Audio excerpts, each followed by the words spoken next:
एक बार आपके पैसा लगाने के तुरंत बाद बाज़ार में गिरावट आती है तो ये काफ़ी डरावना होता है। 1/4 पैसा इनका फिक्स्ड इनकम में लगता है, बाज़ार गिरती है तो नहीं गिरता है। ये आपका विश्वास जमाने में बहुत मदद करता है, आपको ज़्यादा रिटर्न दे सकते हैं। और जब इनमें गिरावट आएगी और जब गिरावट का दौर आएगा तब आप डर के भागेंगे नहीं।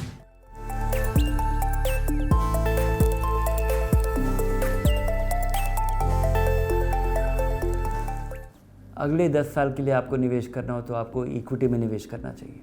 लेकिन इक्विटी में कैसे? इक्विटी में निवेश करने के बहुत सारे ज़रिए हैं, ढेर तरीके के इक्विटी फंड्स हैं। आप शेयर्स में सीधे तौर पे भी लगा सकते हैं। तो अगर आपके पास समय है, अगर आपके पास इच्छा है, अगर आपके पास टेम्परामेंट है और आपको मज़ा आता है तो आप ज़रूर खरीदिए, शेयर्स सीधे तौर पे खरीदिए। लेकिन इसके लिए समय चाहिए, इसके लिए इच्छा चाहिए और इसके लिए बारीकी से चीज़ों को समझना ज़रूरी है। अगर आप ये नहीं कर सकते हैं तो एक अच्छे म्यूचुअल फ़ंड का चुनाव करिए। अच्छे म्यूचुअल फ़ंड का चुनाव, इसके लिए सबसे पहला कदम है कि कौन से फ़ंड में आपको ध्यान नहीं देना है।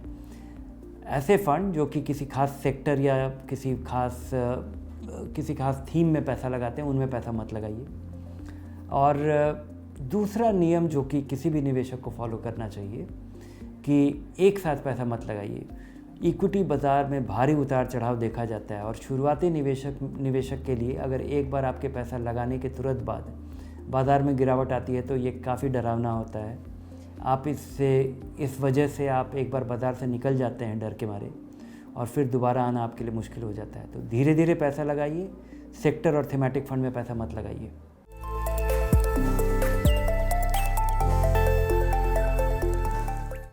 इक्विटी में पैसा लगाने के लिए निर्भर करता है कि आप कितने एक्सपीरियंस्ड हैं। अगर आप पहली बार लगा रहे हैं तो किसी ऐसे फंड में पैसा लगाइए जो सारा पैसा इक्विटी में नहीं लगता है, क्योंकि जब इक्विटी बाज़ार में गिरावट आए तो उतनी गिरावट इस फंड में नहीं आए जिसमें आप पैसा लगा रहे हैं। और ऐसे फंड हैं अग्रेसिव हाइब्रिड फंड, 1/4 पैसा इनका फिक्स्ड इनकम में लगता है, बाज़ार गिरती है तो नहीं गिरता है।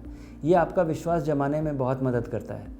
और अगर आप किसी ऐसे फंड में पैसा लगाते हैं जहाँ पे बहुत रफ्तार से बढ़ रहा हो और अचानक इसको गिरावट का सामना करना पड़े तो ये काफ़ी नुकसानदेह होता है। कम समय में ये इतना भारी गिरावट जो कि अक्सर निवेशक इससे डर के निकल जाते हैं और फिर उनके लिए बाज़ार में वापस आ पाना बड़ा मुश्किल होता है। तो एक कंजर्वेटिव व्हीकल, एक ऐसा फंड जो कि ज़्यादा सुरक्षित है, ज़्यादा स्टेबल है, वहाँ से आपकी शुरुआत होनी चाहिए।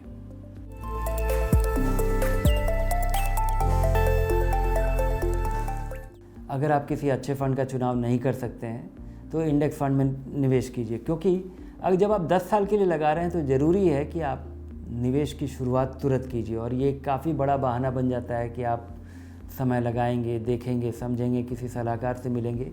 जब तक आप ये सब कीजिएगा तब तक आप इंडेक्स फंड में लगाना शुरू कीजिए।